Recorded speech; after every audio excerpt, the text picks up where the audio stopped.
देखिए, इंटरमीडिएट में ये सुभाष रत्नान बहुत ही इम्पॉर्टेंट है और इससे हर वर्ष आपके बोर्ड परीक्षा में पूछे जाते हैं क्वेश्चन। तो पहला ये जो श्लोक है कि भाषासु मुख्या मधुरा दिव्या ग्रीवाण भारती, कि भाषासु मुख्या, भाषाओं में मुख्य।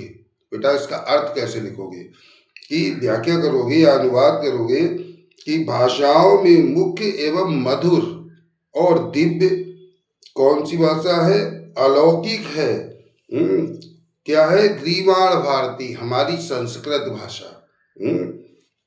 कि भाषासु मुख्या मधुरा दिव्या ग्रीवाण भारती, तो भाषाओं में संस्कृत सबसे प्रधान यानी मुख्य, मधुर और अलौकिक है यानी दिव्य है। ठीक है। तस्या ही मधुरम काव्यम, उससे भी अधिक मधुर उसके काव्य हैं जो उसमें काव्य लिखे गए हैं। और तस्मादपि सुभाषितम, और उससे भी मधुर उसके सुभाषित सुंदर वचन हैं। ठीक है। सेकंड है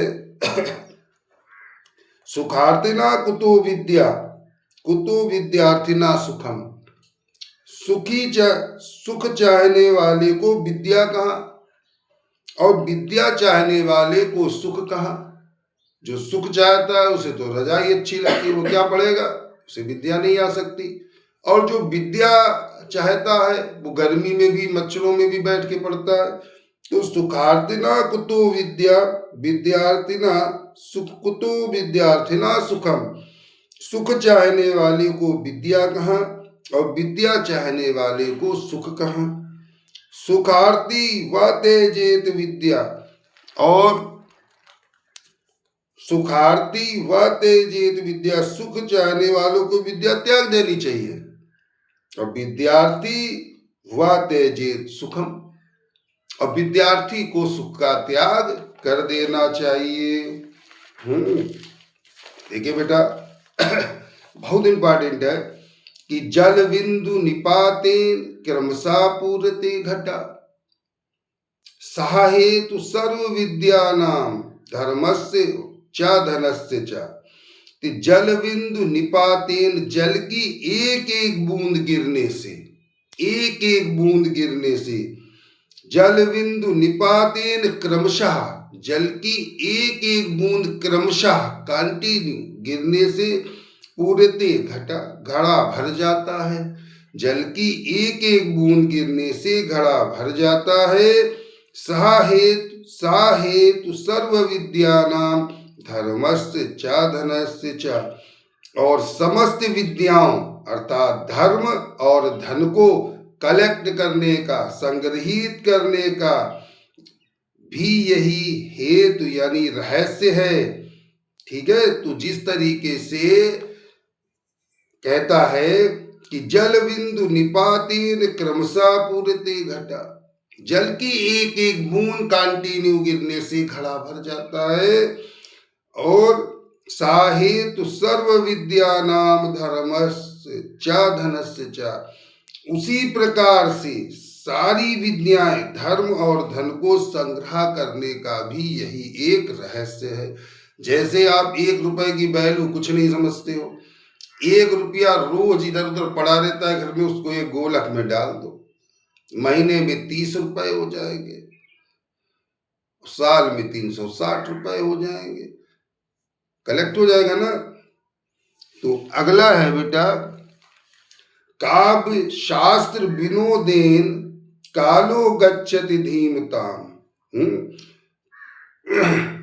तो काव्य शास्त्र विनोदेन कालो गच्छति धीमताम, व्यसनेन चा मूर्खाणाम निद्रया कलहेन वा, बुद्धिमानों का समय काव्य और शास्त्रों को की चर्चा के आनंद में बीतता है।